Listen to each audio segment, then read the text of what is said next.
the last card, we are going to be using this one. And for the last card and this card, we're using this stamp set, which is the Merry and Bright, or the, what are they calling this? They're just calling this, I think they're just calling this holiday Merry. They're calling it Merry Words. So, and it has these large words: the merry, the joy, the peace, the believe, and then all these little tiny sentiments that go with it, which is what we used for the peace card. But what I really wanted when I was designing this card was I wanted the words merry and bright to be really big to go with the theme of my card. But that did not happen. We have merry, may your days be, and bright. So we created, I stamped this out that says may your days be merry and bright, which I thought was a nice sentiment. I stamped it in the Festive Berries ink pad. So now what we're going to do for our card base here, we're just going to again do some layering, but I'm also going to kind of explain one of the processes. So your little pine sprigs, yours are glittery, but I'm going to show you this technique here in just a second and explain what I did to get the effect that you're seeing. Okay, so first off, we have may your days be merry and bright. What we're going to do is we're just going to put double-sided tape on the back side of that and mount that onto this red piece. And when you mount it onto the red, you're going to, whoop, my tape came off. When you mount it onto the red, you're going to have just a little bit of red showing on the top and on the bottom. Okay, and then we're just going to mount that directly onto our card base right in the front, in the middle.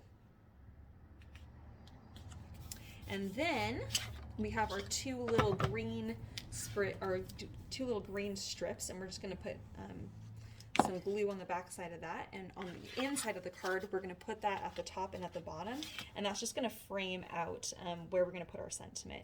And I would say it's about 1/4 of an inch from the top, and then same thing for the bottom, about 1/4 of an inch from the bottom. Again, it's just giving it a nice kind of framing for our sentiment there. Okay, if you find that it's hanging off of the edge a little bit, whoops, you can just take a pair of scissors and just trim that off. Okay, all right, so now we have our 3 little sprigs. Let me show you what I did here. I took text weight, a lighter weight green paper, it's kind of shimmery green, and on a strip I put double-sided tape, 2-inch wide double-sided tape on the paper itself. Then I took my little pine die cuts, these little guys, I put them on the tape side of the little strip and ran it through the die cut machine. And when I did, this is what I ended up with. We have tape on one side and we have green on the other.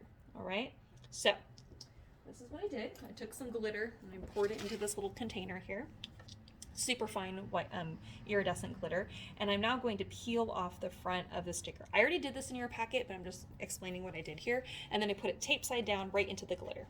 Okay, so that's what you're going to see in your packet are these little pines that are completely covered in glitter on one side and then they're green on the other. But because the double-sided tape is clear, your pines end up being green but glittery. Okay, so that's how I got that effect, in case you were wondering. All right, so now what we're going to do here is we're on the back side, the non-glitter side, we're going to put glue right down the spine of that little pine, and this large one's going to go down here at the bottom in the corner. We're just going to press that down. Whoops. Let's try that again. Press that down. And then we're going to do the same thing with the 2 up here in the corner. Again, just glue right on the spine, on the back side of the glitter.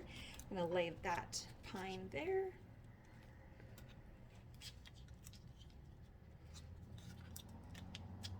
Might have to press and hold that for a second. And then the same thing for this pine, again, just right down the spine, and we're just going to overlap that just slightly. And again, you might have to press and hold that for just a moment. Okay.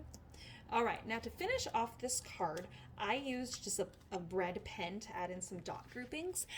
If you don't happen to have a red pen, that is okay. You can use a black pen, a green pen, and that would be fine to achieve this. Because when I was done with this card, I thought, it's kind of a little stark. It's just not, I always like to make it more exciting. So let me introduce you to the world of dot groupings. Dot groupings are a great way to just add more to a page and make it not look so plain, okay? So a dot grouping is a big dot and 2 little dots. big dot, two little dots, big dot, two little dots, and then an occasional single dot kind of here and there. And what this does is that basically you're making your own speckled background, but it also just makes it look a little bit more exciting.